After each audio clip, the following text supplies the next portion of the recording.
Prone position, what? That's what people did. I'm sure some still do. Like they would jump, so it's like and people would call it the halo jump, and then they crouch down, or then they, as soon as they land, they'd go prone. So it'd be like makes it difficult to hit them, and so people always gave them crap because they called that like the halo jump and prone and Huh. all that crap.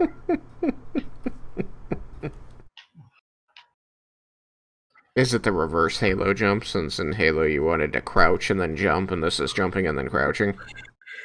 Maybe. Nobody actually gave the full thing a title. It was just like, it was always Halo jump and then go prone. Halo jump, go pro.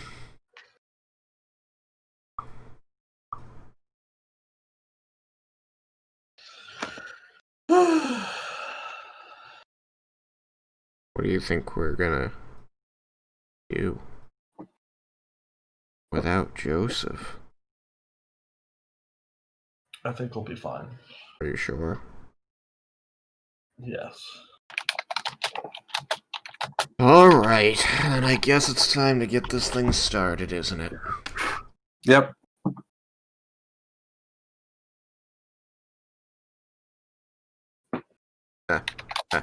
Scrolled the volume for Fredboat to 117. Then said, that's too loud. 117. This is the Player 4 Podcast. Join us each week as we talk about video games, entertainment, and pop culture, and bring in guests from the Rooster Teeth community. Player 4 has entered the game. Hello and welcome to the Player 4 Podcast. I'm your host, Tristan, aka Shagrazier.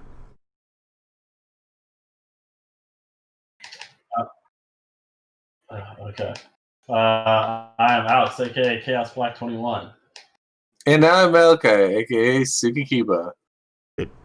You gonna be okay over there, Alex? You have the entire theme song to get ready to say your name. Yeah, no. Well, I think my stuff's lagging because I got to your stuff where you started saying your introduction, and then it was like, I am Tristan, and then it just stopped for a while, and I was like, oh no, it stopped, and then it went. I guess then it tried catching up and like acted like I didn't miss anything, because then I heard the rest of it, and I was like, oh, okay, now it's my time to go. For us, there was just a long pause after me. It was just silence. Then, okay, I'm Alex. It's like, okay. Yeah, and then your fan noises, and then your click, click, click, click, click. He's having a bad time. See, I do this thing where before I get on the podcast, I stop playing my video games. I'm trying to do dailies. I'm sorry. So what are we talking about? We're talking about Malachi. No, gross. We're talking about Malachi? We're talking about Malachi. Gross. Malachi is packing. Yeah, I am moving the out. Oh, I thought this meant that you had guns. No, I've been working on it all week. I've been just taking stuff here and there so I don't have to do it all at once at the end. So leaving all the big stuff for the end. Getting all the little stuff out. Oh. I just have some of my figures left to get out. I have my magic cards and all my little stuff. And I don't really have too much furniture either. I just have my half entertainment center, some bookshelves, my bed, a chair, a couple nightstands, and that's it. I mean, that's kind of a lot of furniture. Yeah. When I moved into my place, I had, for furniture, I had a bed, I had a chair, and I had a 3-segment couch. Well, granted, you had a studio for the longest time. What? And So, I had a nothing for the longest time. Yeah, and then you got your nice fancy place now, and I bet you have more to move now. Yeah, I got 2 bookshelves now and a desk. Yeah. It just all matters on what kind of space you have at the time, and then you accumulate stuff, and then you're like, son of a bleep, why did I accumulate this? I just Now I mean that, have to move it. like, when I was living in other places, I had no furniture. Well, you had very little space just because of the location, right? I mean, they were all just temporary.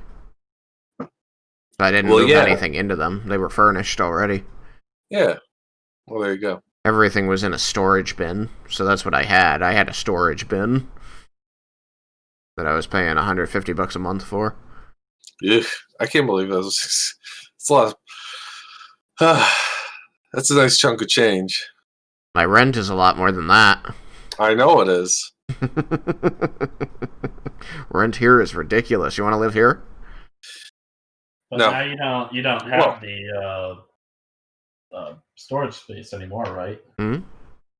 You don't have the storage space anymore in it, right? No, I got rid of it. Once I moved into this place, I rolled myself up there. I shoved everything I could into my car. I shoved everything I could into a moving van, and I drove it down here. And I said, "I'm done. Take this away. Here's the key. I never need to come back." Yeah, so my goal is that with the way things are, in my job that I've had for the past year, I believe I can put myself on the track to get a home, and that is the goal. It's a good goal. Home. A home, a Malachite domain. Very nice. I'm starting the hunt myself for a place. Trying to decide between just a apartment or a condo.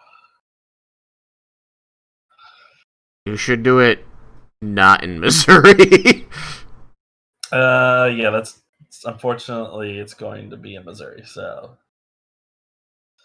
There's like 49 other states, and at least like 30 of them are better than Missouri.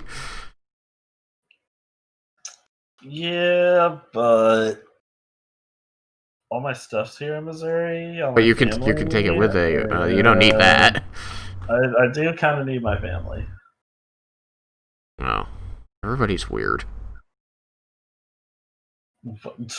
Well, I'm sorry. I like my family. See, we differ on that. Well, I don't mind my family, but once I get myself a significant other, it'll be like, all right, we got to go to this place for something. It's like, all right, bye, Corning. You gotta run. You just gotta pick up and run. That's what I did, man. Well, you gotta be careful because you don't want to run to somewhere worse or. That's difficult. Yeah, there are a lot of bad places out there. Corning is not the greatest, but it's definitely not the worst. I'd say that's debatable. But that'd anyways, be a different thing if I had a significant other and they were like, "Hey, I got this job. We have to move." Then I'd be like, "Okay, I'm willing to do that." But otherwise, there's not really any reason for me when I well, would rather be with my family. there's also if you expand your education and find are able to find a job more yourself, which that's another thing I've been looking into is other things to increase my knowledge to where I could get an even better job. So I'm always looking to move forward. Even Good better plan. job. That's what I did. A job that might allow Malachi to play with us more. That'd be nice.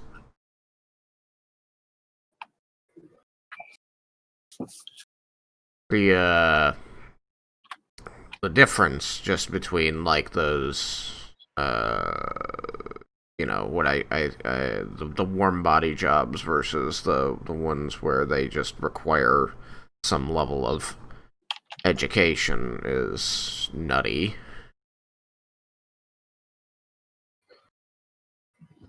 Mm-hmm. I remember I was in New York making like $6 an hour doing a warm body job at a grocery store, and then when I went to college and got my first internship, I was like 3 times that at the first job. Well, yeah, and there's also the thing too of knowing what kind of jobs are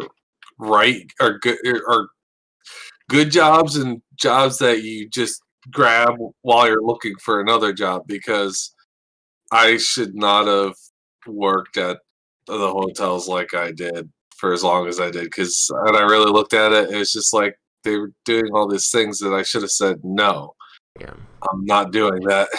I mean, like, it was necessary to make the income, but that place was just really abusive, and I'm glad you got out of there. Well, I'm really hoping that, well, once COVID lifts, is that I can get into some, like, with useful things as they do. If I plead my case for at my job being like, this is a useful skill that I could have for being employed here, and they'll send me to classes if they feel it's worthwhile. Well, they also say they're more than happy to. Yeah. So that's one thing I'm hoping once COVID lifts, I can be like, well, hey, I want to know more about this kind of work. Yeah. Can I go to this class? Yeah, every one of my engineering jobs has sent me to courses on different things. So it do work that way. Yeah. But anyways, so yeah, there's your nutshell about that. We can move on to another subject now. Well, the next subjects are generally D&D. So yesterday was Everybody Loves Raiken, and that was an interesting session, I gotta say. It was kind of weird. Freaking little... Weird how? Those things are ugly looking, and I didn't even get to touch them. Didn't even get to touch them. Yeah, both Dragonborn were away from the enemies once the tentacle monster got gooified. I didn't even get to touch it. No, I really think that it ended up being a very interesting encounter because I think it was one of the first where you had this large of a battlefield presented to you at the beginning, and the party really ended up spreading out before combat started even. And then after combat started, they only got farther apart. And what I was noticing was that on each turn, somebody would say, well, I want to go over there. And I'd be like, okay, you can go this far. And you could hear the surprise in their voice when they're like, oh, wow, they're really far away. Mm-hmm. Well, yeah, they were just standing at the entrance while Raiken, Yukikaze, and Leah were like, we got to go check this out. And they're just like, oh, we're just going to chill here. And then Leah ran back to the entrance after she finally got away from the monster. Yep. But man, Yukikaze is so nice. It's so lucky for him to have Raiken as a pal. Yeah. He's really lucky. I don't know, when you call your pals dead weight.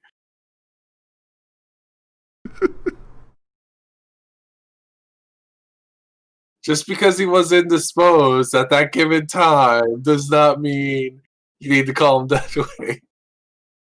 Yeah, Raiken, why you gotta be so rude? What? They called for it.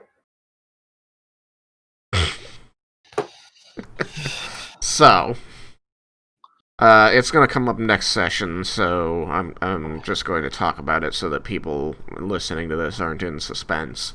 But you guys got into combat with a creature called a Belhanath, which are Belhanath. Yeah, fascinating little aberrations. Weird name. Yeah.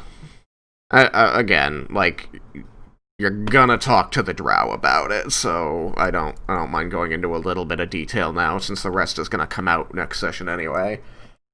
But there are these fascinating little aberrations that the drow go hunting for, and then use to guard particular tunnels, specifically tunnels that lead into their territory. And the Balhanath are mind readers, They have the ability to read the mind of any creature within a mile of them, and then warp reality, change reality, so that it appears to be some place any one of the creatures whose minds they've read, or some combination of thereof, wants to be, or seeks something there. And then they thrive off of despair and anguish. So they seek to terrify and harm emotionally their targets before killing them. Which is why it showed you your family's camp, Yukikaze, destroyed and tried to make you feel guilty about it. That rat bastard. And it worked. It was great. It was wonderful. The creature was very happy until the moment it died. And it threw up on me, and then I kicked it in his stupid teeth. Yeah. Got more on your foot then. At that point, it doesn't fucking matter. Language. Bleep. It's crazy how much longer it would have lived if I could have gotten off the. It had a once per round ability that it could choose a target and then become invisible to them, like basically forever. Like it could do whatever it wants, as short of attacking the person, and they would not be able to see it. And it kept trying to do it to Vendar. What if you looked really, really hard? Nah, invisible, man. Just gone. What about Hunter's Mark? Because it erases itself from your mind, it's a magical effect. Oh, so it's not like cloaking. It's literally like, you can't see me. You can't see me because you no longer know that I exist. Yeah. Yeah, that's crazy. I liked the Balhanath. That was a really cool monster. And then at the end of the fight, right before the Balhanath died, I introduced 2 Intellect Devourers. Yep. And somebody was the unfortunate victim of their ability. Of having their intellect devoured. Poor Cyrus, may he be remembered well. May he be remembered well. The party spread themselves out, and the 2 shrimpy casters went to, as far back line as they could, and that's where these monsters came from. Showed up, and we're just like, hey, how's it going? We're gonna eat your brain now. Help us. Help us help you. And then instead of, going out and, getting back to somewhat of the party, he decided to go further into the cave. Yep. He determined that being out in the desert where you guys were was bad and refused to do it. Even though nothing was happening to us other than fighting something. Yeah. So, it just worked against him, unfortunately. Luckily, Laramendus got there before anything worse happened. Laramendus chased him into the tunnel and managed to destroy the Intellect Devourer before it could kill Cyrus. But he still was incapacitated because he has 0 intelligence. It's true. His intelligence score was reduced to 0, and the party knows that he's going to vegetate that way until they can use Greater Restoration on him. Which, despite having needed it before, Jebel does not have prepared. Nope. And Riken does not have It's a 5th level access spell. to Greater Restoration. At least not yet. He only has 4th. He just unlocked 4th level. Yeah. It's another couple levels before you get 5th. Mm-hmm. But we decided to turn him into a frog. You did! You did! You polymorphed, the druid polymorphed Cyrus into a frog and stuck him inside a canteen for safekeeping. And then we had our debate. What did you debate? We debated on what we should do. if we should try to find a place to hole up and wait for with a long rest to get Jebel Greater Restoration so he can use it, or to try to go to Umberlite and try to find shelter there in the city with hopefully allies so that we can use Greater Restoration there. Yup. And then you took a vote on that. How'd the vote go? It tied. Because your seventh member couldn't vote. Nope. It was splashing away. So what happened? What side was Yukikaze on? Wait, what? What side was Yukikaze on? Hey, you want to know what? He didn't know what we were getting into, to an extent. He was a little worried about how we'd get into the city. So, he was on the side of helping out good old little Cyrus. Riken was on the side of going to the city. I know. And if people listen to that episode, they may feel like he was like very hot-headed in that instance and very adamant about going.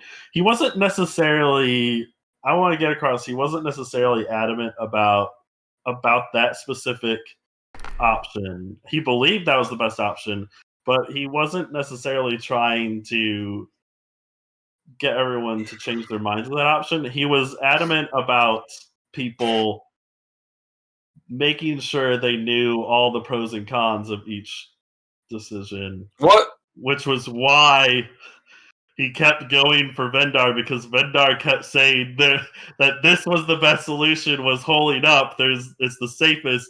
There's no way anybody could get through it. And Brian's like, no, let's think about this different. We don't know what the hell's down here and what could happen, even though we think supposedly our little hut is going to be protecting us.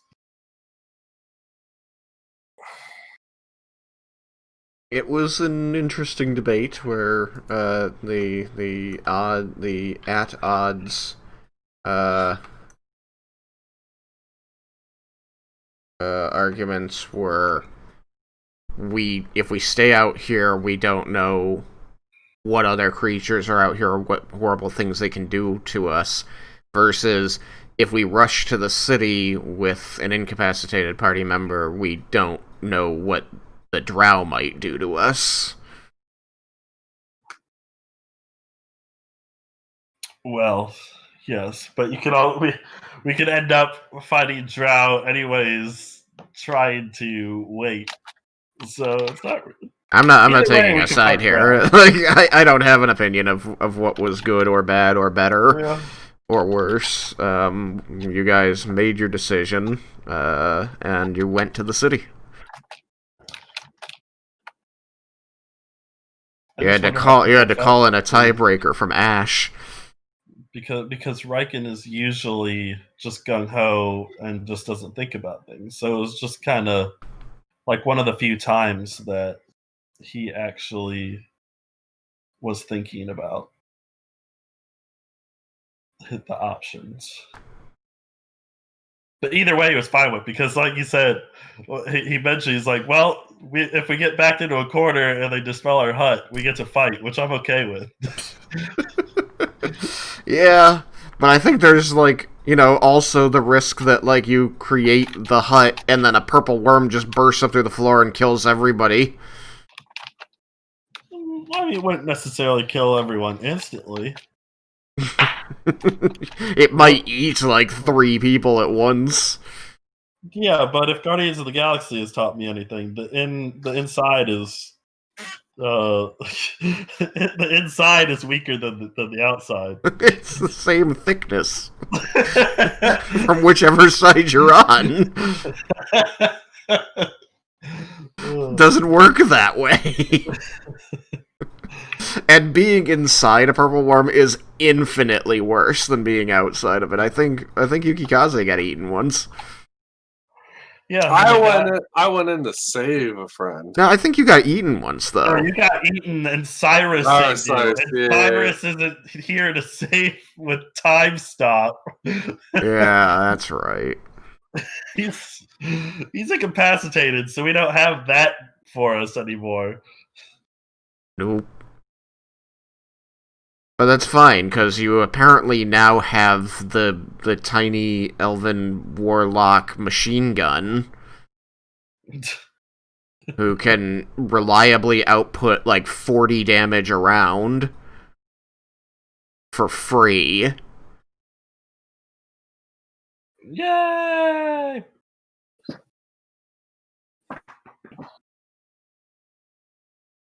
I'm fine with that. It'll probably make the monsters tougher that you send on us, but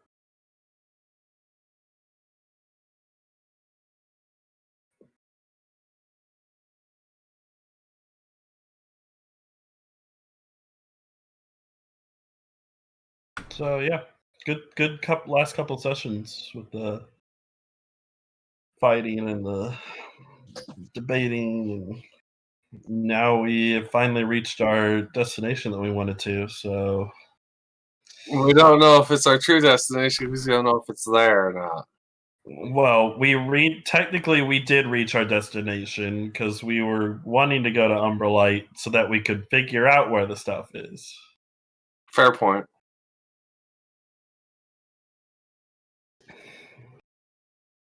So that Yukikaze can get his shield and or sword and get stronger.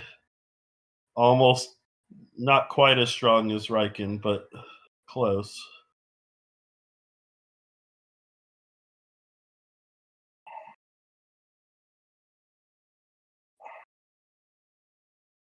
Wow, no rebuttal. All right. I'm just sitting here thinking of all the intriguing little story bits I've got lined up for the next couple segments. Uh-oh. The DM gears are turning. We're in trouble.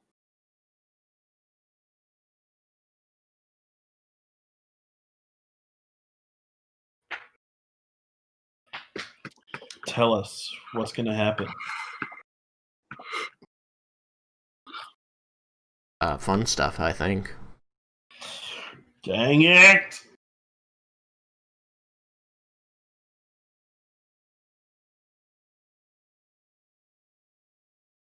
Reveal your plans.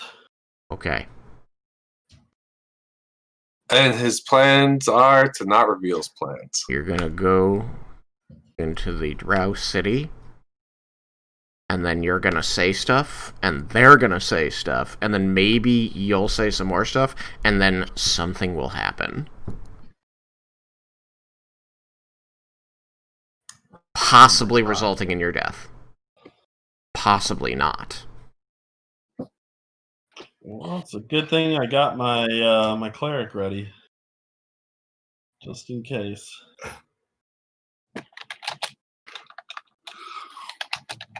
Malachi, you got your backup character ready? I started one, but it ain't ready yet. Is that the Ranger? I wanted to make him a silly character. I'm gonna make a silly character. It's gonna be fun. I'm sure Sam has his bard ready.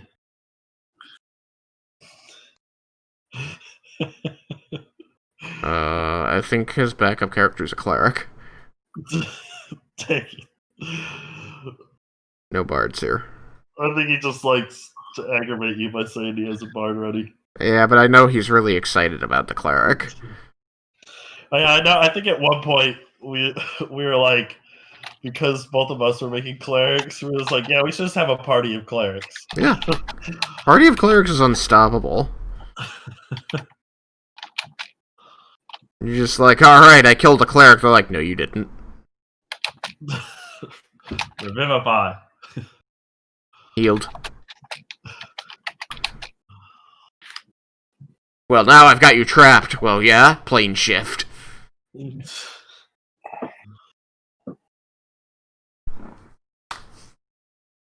Well, now you're definitely stymied. I'm gonna ask my god what to do. God damn it.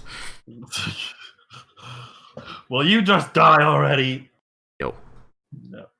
But I want- You are My- woefully mad. My character's gonna be mischievous because he's gonna walk through planes. Gonna make a planer. What was it called again? The Horizon Walker? I don't. Was that what it was called? The one that teleports? I made a Horizon Walker recently. They're bonkers. What Elf Ranger? Where's the details of his class?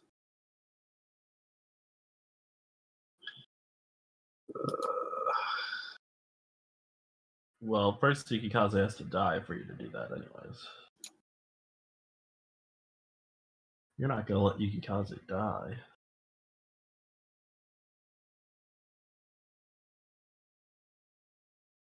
Ranger archetype. No, not archetype. What was it? I don't know how to check what he was like. I was a Battlemaster fighter. How do I check? Where is it? God,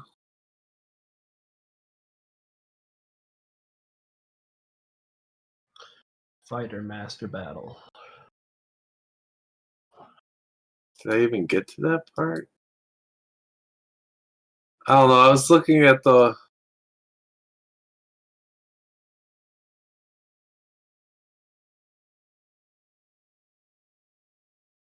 It might have been the Horizon.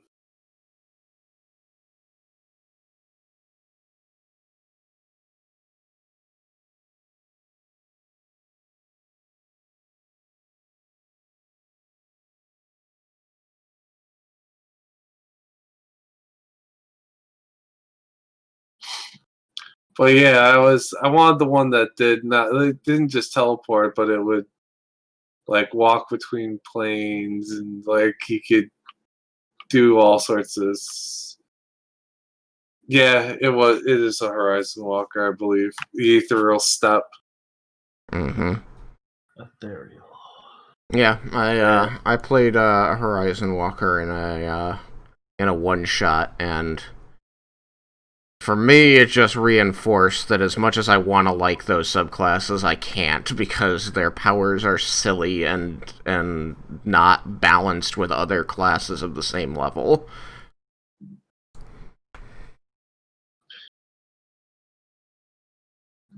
I was able to jump off a moving ship, swim over to another ship that was chasing our ship, and then teleport inside the ship using Ethereal Step in one move, and then start taking out the crew on their ship from the inside. And they couldn't do anything to me because even if they got next to me and I was using a bow, I could teleport as a free action before every attack. So I could just teleport away from them and not provoke opportunity attacks.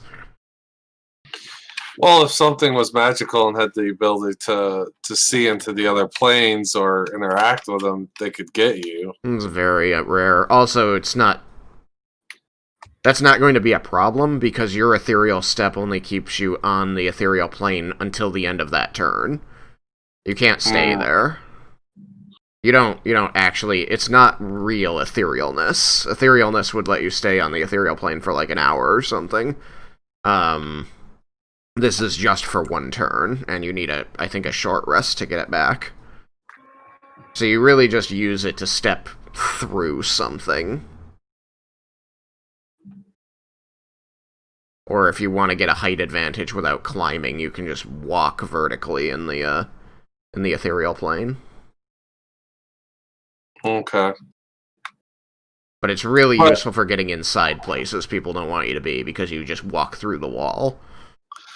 Yeah, I was just trying to. Well, basically, I wanted to do that one to create a fun character personality. Mhm. So I was gonna create a personality that fit that kind of active, jumping around kind of uh, high mobile character, Yeah, they're very and highly mobile.